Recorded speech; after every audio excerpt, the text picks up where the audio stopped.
ಧನ್ಯವಾದ ಸಭಾಧ್ಯಕ್ಷ. ಇವತ್ತು ಭಾಳ ಮಹತ್ವವಾದಂಥ ಪ್ರಶ್ನೆ ನಮ್ಮ ಕ್ಷೇತ್ರಕ್ಕೆ ಸಂಬಂಧಪಟ್ಟಿರುವಂಥದ್ದು ತಾವು ನಮಗೆ ಕೇಳೋದಕ್ಕೆ ಅವಕಾಶ ಕೊಟ್ಟಿದ್ದೀರಾ. ನಮ್ಮ ಮೈಸೂರು ಜಿಲ್ಲೆಯಲ್ಲಿ ಅತ್ಯಂತ ಹೆಚ್ಚು ಈ ತಂಬಾಕು ಬೆಳೆಗಾರರಿದ್ದಾರೆ. ಅವರಿಗೆ ಈ ಒಂದು ತಂಬಾಕು ಒಂದು ಹಾನಿಕಾರಕ ಉತ್ಪನ್ನ ಅಂತ ಎಲ್ಲರಿಗೂ ಗೊತ್ತಿರ್ತಕ್ಕಂಥ ಸಂಗತಿ. ಅದಕ್ಕಾಗಿ ಇವ್ರನ್ನ ಪರಿವರ್ತನೆ ಮಾಡಬೇಕು, ಬೇರೆ ಬೆಳೆಗಳನ್ನು ಬೆಳಿಬೇಕು ಅಂತ ಒಂದು ಉದ್ದೇಶ ಇಟ್ಕೊಂಡು ಇವತ್ತು ಸರ್ಕಾರ ಈ ಕ್ರಾಪ್ ಡೈವರ್ಸಿಫಿಕೇಷನ್ ಪ್ರೋಗ್ರಾಮ್ ಮಾಡ್ತಾ ಇರೋದು ನಿಜಕ್ಕೂ ಶ್ಲಾಘನೀಯ. ಸುಮಾರು 5,900 ಎಕರೆ ಕರ್ನಾಟಕದಲ್ಲಿ ಪರಿವರ್ತನೆ ಆಗಿರೋದು ನಿಜಕ್ಕೂ ಶ್ಲಾಘನೀಯ ಒಂದು ಸಂಗತಿ. ಅದರಲ್ಲಿ 1,500 ನಮ್ಮ ಮೈಸೂರಲ್ಲಿ ಪರಿವರ್ತನೆ ಆಗಿದೆ. 879 ಹೆಕ್ಟೇರು ನಮ್ಮ ಈ ಕಳೆದ ವರ್ಷದಲ್ಲೇ ಪರಿವರ್ತನೆ ಆಗಿರೋದು ನಿಜಕ್ಕೂ ನಾವು ಸರ್ಕಾರಕ್ಕೆ ನಮ್ಮ ಅಭಿನಂದನೆಗಳನ್ನು ಸಲ್ಲಿಸಬೇಕಾಗಿದೆ. ನಿರ್ದಿಷ್ಟವಾಗಿ ನಮ್ಮ ಪ್ರಶ್ನೆ ನಮ್ಮ ಮಾನ್ಯರ ಒಂದು ಸಚಿವರಿಗೆ ಇರೋದು, ಈ ಒಂದು ತಂಬಾಕು ಬೆಳೆಗಾರರ ಒಂದು ಏನು ಕ್ರಾಪ್ ಡೈವರ್ಸಿಫಿಕೇಷನ್ ಪ್ರೋಗ್ರಾಮ್ ಇದೆ, ಇದನ್ನು ಇನ್ನೂ ವಿಸ್ತಾರಗೊಳಿಸಬೇಕಾಗಿದೆ ಮತ್ತು ಇನ್ನೂ ಹೆಚ್ಚು ಪ್ರದೇಶ ಈ ಒಂದು ತಂಬಾಕು ಬೆಳೆಯಿಂದ ಪರಿವರ್ತನೆ ಮಾಡೋದಕ್ಕೆ ಸರ್ಕಾರ ಏನೇನು ಕ್ರಮಗಳು ತಗೊಂಡಿದ್ದಾರೆ ಅಂತ ಈ ಒಂದು ಗೌರವಾನ್ವಿತ ಸದನಕ್ಕೆ ಹೇಳಿದ್ರೆ ನಮಗೆ ಭಾಳ ಒಂದು ಸಂತೋಷ ಆಗುತ್ತೆ. अध्यक्ष महोदय, माननीय सांसद जी ने एक महत्वपूर्ण प्रश्न पूछा है.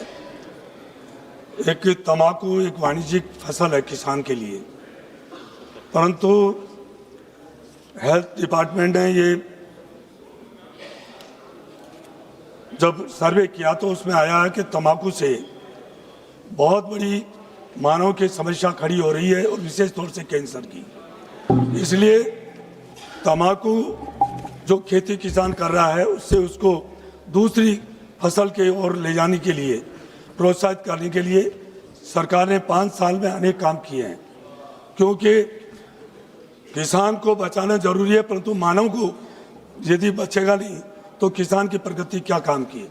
मैं कर्नाटक सरकार को मैं धन्यवाद देना चाहूँगा कि उन्होंने 30,000 एकड़ से भी ज़्यादा जो तंबाकू की खेती की जो फसल है वो कम की गई है और दूसरे खेती की और विविधीकरण के अंदर वो गई है. उसमें केंद्र सरकार द्वारा उनको पूरी सहायता दी जा रही है.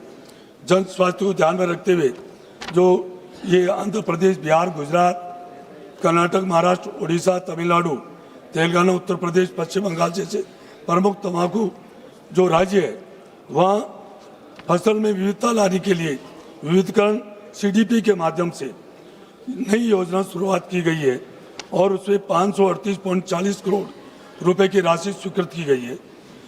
28,467 हेक्टेयर क्षेत्र में तंबाकू खेती को के ऊपर दालों, तिलहन, मोटे अनाज, श्रीअन्न, बागवानी फसलों जैसी उपयुक्त वैकल्पिक फसलों को लक्ष्य रख के उसको ऊपर किसानों को डाइवर्ट किया गया है. क्योंकि और पिछले तंबाकू की खेती में 2021-22 से तुलना में 80,000 हेक्टेयर में खेती कम की गई है. ये माननीय सदस्य सप्लीमेंट. ಧನ್ಯವಾದ ಸಭಾಧ್ಯಕ್ಷ. ನಂದು ಇನ್ನೊಂದು ಪ್ರಶ್ನೆ ಇರೋದು, ಈ ತಂಬಾಕು ಬೆಳೆಯಿಂದ ಅವನ್ನ ಪರಿವರ್ತನೆ ಮಾಡೋದಕ್ಕೆ ನಿರ್ದಿಷ್ಟವಾಗಿ ಯಾವ್ಯಾವ ಬೆಳೆಗಳನ್ನು ಬೆಳೆಯೋದಕ್ಕೆ ಏನೋ ಪ್ರೋತ್ಸಾಹ ಕೊಡ್ತಾ ಇದ್ದಾರೆ, ಅದ್ರ ಜೊತೆಗೆ ಅದು ತಂಬಾಕು ಬೆಳೆ ಅಷ್ಟೇ ಆದಾಯ ಸಿಗ್ತಾ ಇದೆಯೋ ಇಲ್ವೋ ಅಂತ ದಯವಿಟ್ಟು ಸಚಿವರು ಉತ್ತರ ಕೊಡಲಿ. अध्यक्ष महोदय, फसल विविधीकरण कार्यक्रम CDP के माध्यम से पहले मैंने आपसे निवेदन किया था.